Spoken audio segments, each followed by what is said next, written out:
शहर की सरकार, जी हाँ, शहर की सरकार में आज हम लखनऊ की खास रिपोर्ट दिखाते हैं। रिपोर्ट में हम दिखाने जा रहे हैं कि निकाय चुनाव में जनता का क्या मूड है। नामांकन की होड़ में लगे हुए हमारे साथ में हम जरा बात करते हैं। क्या शुभ नाम है आपका? जी, मोहम्मद शकील। शकील जी, इस बार जिस तरह से प्रत्याशी आपको बनाया गया है, आप पे विश्वास किया आपकी पार्टी ने? नहीं, मैं निर्दलीय हूँ। पिछली बार मैं उप विजेता रहा कांग्रेस पार्टी से, खरिका वार्ड प्रथम से, लेकिन किसी भी कारण जो भी है नहीं मालूम, पार्टी ने हमारा टिकट काट दिया, इसलिए मैं निर्दलीय चुनाव लड़ रहा हूँ। और हमारे वार्ड, हमारे वहाँ के लोगों का परिवार जैसा संबंध है।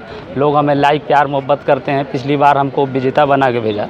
मुझे विश्वास है पूर्ण की आशीर्वाद मिलेगा इस बार हमको, और हम विजेता बन के अपने वार्ड, अपने भाइयों, अपने क्षेत्र वालों का दिल से पूरा उनकी सेवा करेंगे, और जो भी कमियां हैं हमारे वार्ड में, और सब लोगों के सहयोग से पूरा करने का काम करेंगे। तो कुल मिलाकर के देखा जाए, जिस तरह से पिछली बार कांग्रेस पार्टी से कैंडिडेट रहे और उनको इस बार टिकट नहीं दिया गया है, तो वो पूरी तरह से बगावत पे उतरे हैं, और आज निर्दलीय प्रत्याशी का आप जो है समर्थन कर रहे हैं। आप भी कांग्रेस पार्टी से जुड़ी हुई हैं, तो क्या कहेंगे इस पे? कहेंगे पार्टी ने जो डिसीजन लिया है, आप उसी पर जितने भी पार्टी वाले हैं, पदाधिकारीगण, सभी लोग समर्थन कर रहे हैं। और पार्टी के लिए काम करना है, पार्टी के लिए रहना है, पार्टी के लिए जीना है, और पार्टी से चुनाव लड़ना है। तो इस बार आप कैसे बागी का साथ दे रहे हैं? नहीं, बागी का कोई साथ नहीं दे रहे हैं। मैं ये हमारे और उनके पर्सनल संबंध है। चलिए, कुल मिलाकर के देखा जाए तो जिस तरह से इस बार पार्टियां लास्ट में जाकर के अपने अपने प्रत्याशियों का चुनाव किया है, चुनाव करने के साथ साथ उन्होंने जिस तरह से टिकट का वितरण किया है, तो वहाँ पे कुछ उन्हीं के जो पार्टी सदस्य हैं उन्होंने बगावत ठान दी। हमारे साथ में और भी लोग हैं, जरा उनसे बात करते हैं। सर, क्या नाम है आपका? आमोद कुमार नाम है, भारतीय जनता पार्टी का नगर मंत्री हूँ मैं। इस बार जो है लगभग पार्टियों ने अपने अपने जो उम्मीदवार उतारे हैं, इतने करंटली इतना लास्ट मोमेंट पे उतारे, इस पे क्या कहेंगे? नहीं, वो तो देखिए, भारतीय जनता पार्टी हमेशा 2 दिन 3 दिन रहती है, और अंदर से वो कोर टीम काम करती रहती है, और जिनको सूचना होती है वो पहले से डॉक्यूमेंट तैयार भी रहता है उनका, और इसमें कोई दिक्कत नहीं है, हेजिटेशन नहीं है।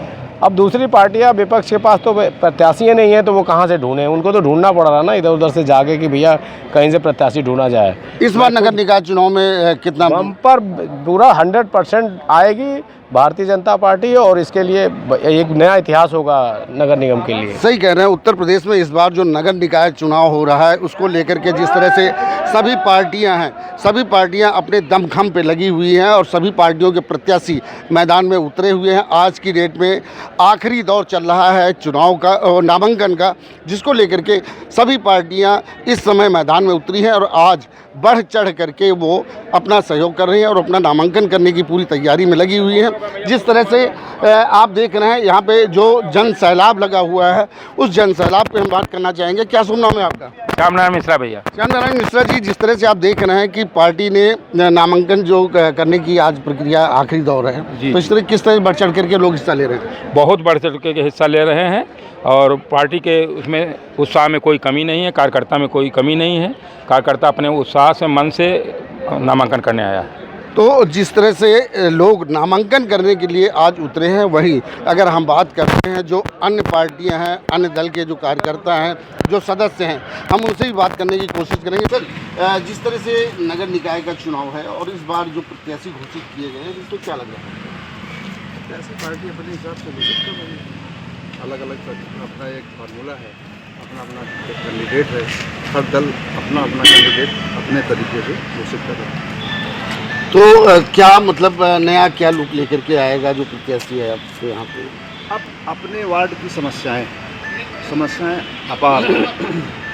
एक समस्या नहीं, ये गवर्नमेंट जब से आई है समस्याएं ही समस्याएं, एक समस्या नहीं है।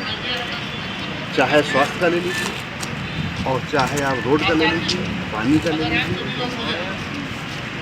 और कूड़ा इस तरीके से लगा हुआ है रोड पे, और छुट्टा जाए। सही कह रहे हैं। समाज में जो कुरीतियाँ फैली हुई है, गंदगी फैली है, शिक्षा का अभाव है, और लगातार जिसमें से बता रहे हैं स्वास्थ्य को लेकर के ये अभाव चल रहा है। स्वास्थ्य और शिक्षा पे लगातार सरकार भी काम कर रही है, इसमें जनता की देखिए, शिक्षा के मामले में तो बहुत ही बेकार है। स्कूलों में देखिए क्या दुर्दशा है, तो आ जाओ। बच्चे सब अच्छा तो आ जाओ ना किसी को ठीक से अभी कापी किताब अभी तक नहीं मिली सीधे बिल्कुल और ड्रेस व्रेस भी ठीक से नहीं है और वो खाने पीने का जो इंतजाम है नहर पास वो तो है ही है, लेकिन उसको कोई जानकारी नहीं होती। स्कूलों में ना बैठने की भी दिक्कत और बिल्डिंग सब भी सही नहीं है। सही कह रहे हैं। और भी जरा यहाँ पर जो नामांकन करने के लिए जो प्रत्याशी पहुँच रहे हैं, भैया जरा एक नामांकन हो रहा है, आज के आखिरी दौर नामांकन का चल रहा है। इसमें जो कैंडिडेट्स के लिए अगर हम पार्टी की बात करते हैं, पार्टी ने कुछ कैंडिडेट जो उनके साथ में झंडा लेकर के दौड़ते रहे, 5 साल उन्होंने परिक्रमा की, उनका नाम हटा करके दूसरे कैंडिडेट को नाम दे दिया गया। क्या करेंगे? पार्टी का निर्णय सर्वप्रिय है, पार्टी का जो भी निर्णय होगा वो सर्वप्रिय है। सही। और भी जो लोग यहाँ पर लगातार पहुँच रहे हैं नामांकन करने के लिए, तो कुल मिलाकर के जिस तरह से बात बताई गई है और बात की जा रही है कि स्वास्थ्य और शिक्षा का जो मुद्दा है ये सबसे बड़ा है। यहाँ तक कि जो नगर निगम के द्वारा जो कूड़ा उठाने की जो प्रक्रिया है, इसमें काफ़ी धांधली देखी जा रही है। और साथ ही साथ जिस तरह से यहाँ पर कुछ नवयुवक भी हैं, हम नवयुवकों से बात करने की कोशिश करेंगे। इस बार जो कैंडिडेट्स खड़े किए जा रहे हैं अपने अपने क्षेत्र में, इनका क्या जिंदगी के प्रभाव रहता है? जैसे कि इस बार खड़े किए जा रहे हैं तो अपने क्षेत्र में उनका अच्छा प्रभाव है, अच्छी इमेज है, साफ सुथरे हैं, कोई ऐसा बैकग्राउंड नहीं है उनका, तो इस हिसाब से एक बार चुनाव किया गया। तो मेरे हिसाब से तो बहुत सही निर्णय लिया गया है।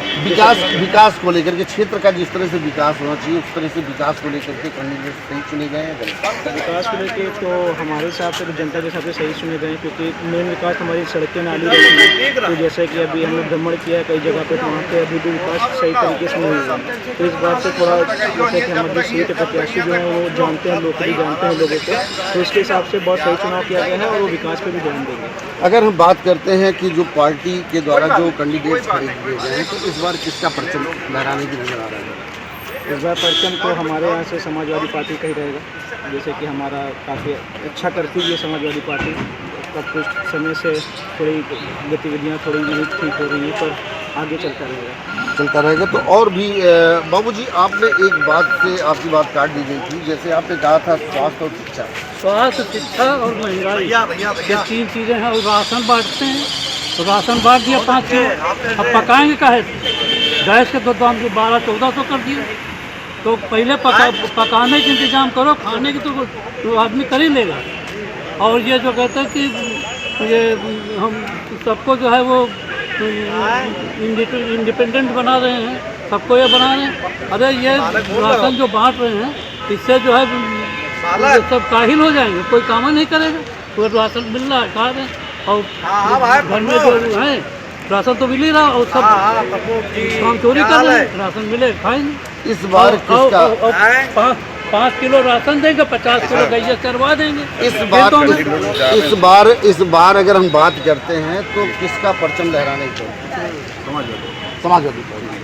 समाजवादी पार्टी के लिए लोग कह रहे हैं कि इस बार उनका परचम लहराएगा। परचम लहराने के साथ साथ जिस तरह से बताया जा रहा है कि परचम के साथ परचम लहराता रहेगा। और कुल मिलाकर के अगर देखा जाए जितने ये कैंडिडेट्स हैं, आप देख रहे हैं लगातार कैंडिडेट चलते जा रहे हैं और अपनी नामांकन प्रक्रिया को करने के लिए वहाँ पर पहुँचेंगे। और पहुँच करके जिस तरह से यहाँ पर कैंडिडेट्स लगातार पहुँच रहे हैं, कारण क्या है? सबसे बड़ी बात है कि आज नामांकन का आखिरी दौर है और आखिरी दौर में आज हमारे साथ में प्रत्याशी भी हैं, जरा उनसे भी बात करेंगे। सर, क्या सुनना है आपका? मेरा नाम केएन सिंह है, मैं खरका प्रथम का प्रत्याशी हूँ। मैं पूर्व सैनिक हूँ और मेरा प्रयास रहेगा कि खरका वार्ड के अंदर में पूर्व सैनिक काफ़ी हैं, उस क्षेत्र का विकास करना, डेवलपमेंट करना मेरी प्राथमिकता रहेगी। 24 घंटे जनता की सेवा के लिए मैं तत्पर रहूँगा। जिस तरह से देखा जाए, सबसे बड़ी बात यह है कि आप पूर्व पार्षद हुए हैं और इस बार भी आपको चांस मिला हुआ है, तो जो कमियां रह गई थी 5 साल के बाद, उन कमियों को इस बार किस तरह से दूर करेंगे? देखिए, इस बार जो है हमारे सरोजनगर विधानसभा में हमारे यशस्वी विधायक आदरणीय राजेश्वर सिंह जी बहुत तेज़ी से कार्य कर रहे हैं। हम सब लोग उनके साथ कंधे से कंधा मिलाकर, माननीय सांसद कौशल किशोर जी, और खुशी की बात है कि इस बार महापौर भी हमारी सरोजनगर विधानसभा से ही आ रही हैं। तो जो भी कार्य बचे हैं और लगातार हम लोग प्रयासरत रहते हैं क्षेत्र के लिए और अच्छी सुविधा जनता को मिल सके, ऐसा प्रयास रहेगा। तो इस बार आपका जो मेयर प्रत्याशी है वो भी एक नया चेहरा दिखाई पड़ रहा है। नहीं, नया चेहरा नहीं, हम सब उनको बहुत पहले से जानते हैं, बहुत सीनियर कार्यकर्ता है पार्टी की। पार्टी ने उन पर विश्वास जताया है और बहुत अच्छे मतों से वो चुनाव जीतेंगी और बहुत संघर्षशील महिला हैं। हम लोग उन्हें बहुत पहले से जानते हैं और सभी कार्यकर्ता उनको जानते हैं और बहुत अच्छा डिसीजन है। इस बार अगर भाजपा की बात करें तो इस बार भाजपा नगर निकाय चुनाव को लेकर के कितनी सक्रियता है और कितनी सीटें हासिल कर रही है? मुझे लगता है सबसे ज़्यादा पार्टी इस बार नगर निकाय चुनाव को फोकस कर रही है और लखनऊ नगर निगम इतिहास रचेगा। सबसे ज़्यादा सीटें भारतीय जनता पार्टी इस बार जीतेगी। कुल मिलाकर के लोग अपनी अपनी पार्टियों का समर्थन और अपनी अपनी पार्टियों के उस पर लगे हुए हैं। तो जो नामांकन की प्रक्रिया है वो चरम पे है, आखिरी दौर है और सामने हमारे सामने प्रत्याशी भी आ रहा है। हम उनसे भी ज़रा बात करने की कोशिश करते हैं कि आप प्रत्याशी हैं, आपको प्रत्याशी बनाया गया है, तो क्या लग रहा है, क्या आपका जनाधार है जनता के? सर, हम पूर्व सैनिक हैं और पूर्व सैनिक से बेहतर समाज सेवक कोई हो नहीं सकता है। और जिस क्षेत्र से मैं लड़ रहा हूँ या मैंने टिकट की दावेदारी पेश करी थी वो सैनिक बहुल क्षेत्र है और 65 से 70% आबादी वहाँ पूर्व सैनिकों की है, खरिका प्रथम से। सर, अब चूँकि पता नहीं संगठन ने क्या सोचा, किस लिए नहीं मिला टिकट मुझे किसी पार्टी से कोई कष्ट नहीं है, संगठन का अपना विचार हो सकता है, लेकिन मैं चूँकि पूरे सैनिकों की, आप हमारे जनरल सेक्रेटरी हैं गौरव सेनानी कल्याण संस्थान के विजय प्रकाश वाजपेयी जी, इनके आदेश से संस्था के द्वारा मुझे पूर्व सैनिकों की तरफ से खड़ा किया गया। सर, तो क्या लग रहा है इस बार कितना परचम लहराएगा आपको? बिल्कुल सर, 200% सर, 100 से 200। जिस तरह से एक गर्व है अपने अपने कैंडिडेटों को, अपनी अपनी पार्टी और अपने अपने कैंडिडेट पे इतना गर्व है कि 100 नहीं 200% की उम्मीद रखे हुए। तो फिर देखा जाएगा कि आने वाले समय पे किसके सर पे ताज सजेगा नगर निकाय चुनाव को लेकर। लखनऊ से हिंदी खबर के लिए अवधेश सिंह।